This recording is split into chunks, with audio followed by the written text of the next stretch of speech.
Now that Spyker is rolling out new C8 Perleators, the company is wrapping up production on its predecessor, the C8 Tayleron.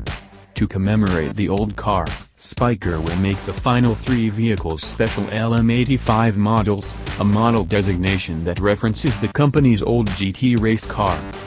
The name of the specification isn't the only thing that references Spyker's race cars.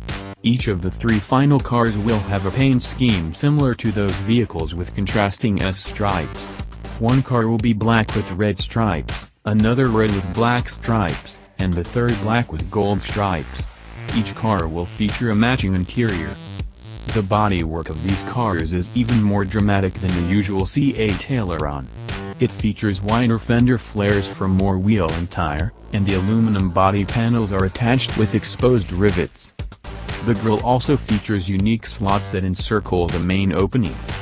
In the middle of the car is a supercharged Audi V8 that produces the same 518 horsepower as the early C8 Perleators. Newer Perleators use a Koenigsegg V8, and it makes 443 pound-feet of torque. It's bolted to a 6-speed ZF automatic transmission.